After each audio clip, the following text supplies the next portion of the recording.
All right, item K on the agenda, resolution in support of the proposed extension of FM 1103 project known as Cibolo Parkway Project within the city of Cibolo, Texas, and Guadalupe County.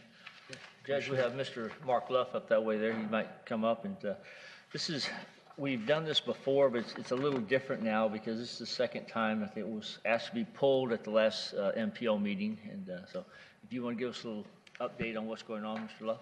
Yes, sir, and then I'd like to pay you a compliment afterwards. It's not related if I'm allowed to Yes, sir. do that, sir. This parkway is to address the connectivity between I-10 and I-35. As you know, this region is growing immensely, and we expect to see our population grow double by population by 2050. So we are preparing that. What this roadway system does is it takes in consideration what the City Council has adopted our master plan for our major thoroughfare determinations for doing that. It also increases the mobility for our first responders. As we all know, as well as the sheriffs being here as being a first responder, how important that is. It can save lives and so forth. It also helps you with air containment of congestions and car vehicles. It's also involved in economic development opportunities, both for transportation of goods and services, as well as mobility for our citizens to go to work and school and so forth.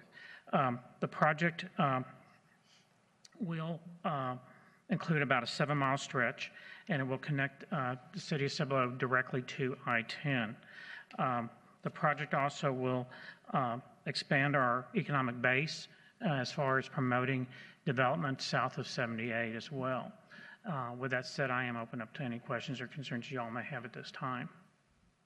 Like one of the things that you and I had discussed also was the fact of some people may not know in the general area that don't travel that area of the train tracks and Yes. The delays in which residents are able to get sometimes safety, whether it be EMS, Sheriff's Department, Cibolo Police Department. If you're stuck out there waiting for a train, you can't get the help, and that could mean life and death situation. Yes, Commissioner Woman Cope, that's exactly what it is. When we talked about just previously about first responders, we do not have a direct flyover to 78 in the railroad tracks.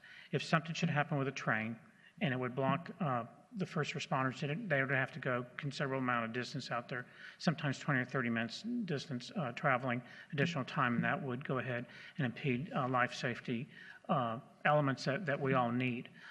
So yes, I'm glad you brought that up in today's commentary today.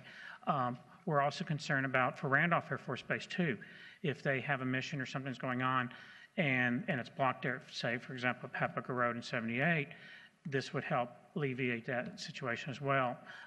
We had an accident last week along 78 and blocked there with multiple police jurisdictions and so forth. And we were having difficulties in getting traffic from 78, from I-10 and 35 to co-mingle itself to span the traffic. If this was in place at that time, that would have dispelled a lot of the stress on the infrastructure at that time as well. So that is a very, very valid point. Any other comments, questions? Is there going to be a contentious issue to get right-of-ways? We hope not. Of course, anytime acquisitions and so forth for public right-of-way, there is concern. Sometimes there is a title issue, you know, it could not have been the family estates or so forth like that. So the court system may assist the family in remediating any kind of clear title situations and so forth. But we do not anticipate any. We are going to treat with utmost respect the property owners out there. That is a commitment by City Council, has made numerous times in public meetings. Commissioner, during a lot of these meetings, there's numerous, I'd say about over 90% of the landowners are in favor of this because they actually realize the value of their property is going to go up tremendously once they have this in front of it. Well, I hope that we are smart when we do this one and we put a utility easement in the right-of-way. That's all being looked at now, sir. Cibolo has gone above and beyond. They've looked at other people's problems, and right now they're thinking far into the future is what they're looking at now on the size of this and the flyovers and things of that nature where there's not bottlenecks anymore. They've taken a lot of time and effort into this. We know what the right-of-ways for utilities, like especially Yes, sir. water lines. Yes, sir. Yes, sir. We're concerned for their own reliabilities. A lot of people are on septic tank and well systems, and when you have potable water systems that come from a municipality governmental body, the reliability of that is superior to their current conditions and so forth. So yes, we're taking all that in consideration, Commissioner. Well, we need to keep Texans moving. Yes. Absolutely. Anyway, so with that, if there's no more questions, I'll just make a quick comment. I know through the MPO, there was a push and request back in 2011, 2012 to have the 1103 project put on the call, put on the list in the STPMM money and the TIPS, the Transportation Improvement Program, that we as the county supported, that Cibolo requested, and didn't gain a whole lot of traction. And it was unfortunate because it's been needed for a long time. Tried to ask again and got shut down. So you guys have taken a different route.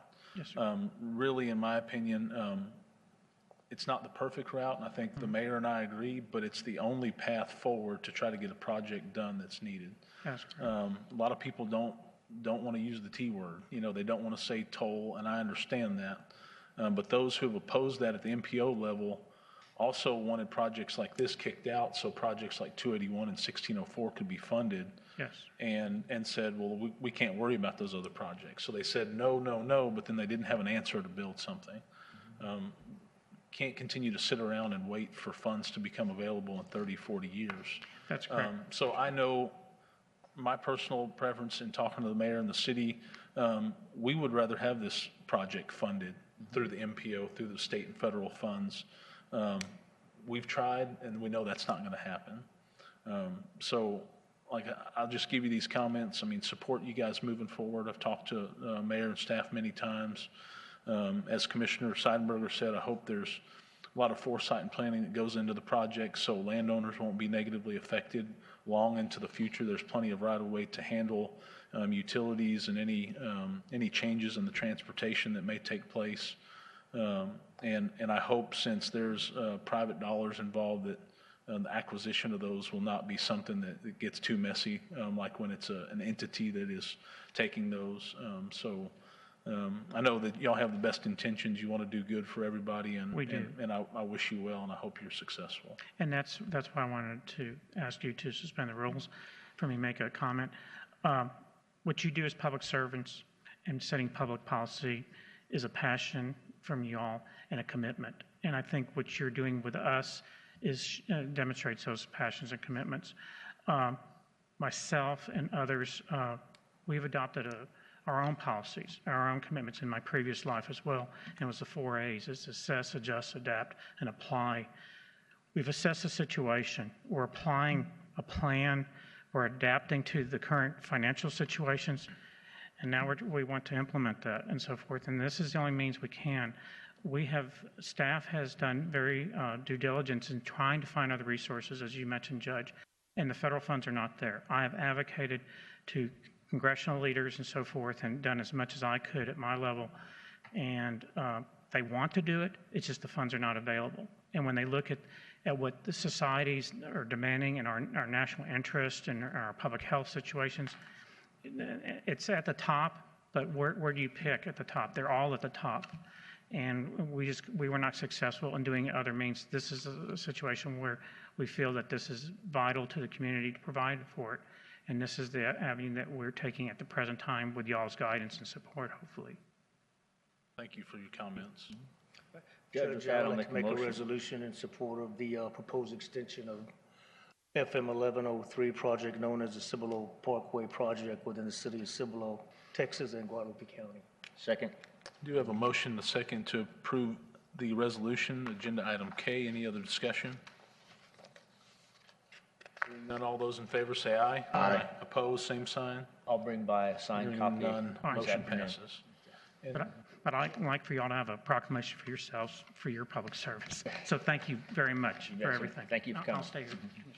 Thank you. Cool.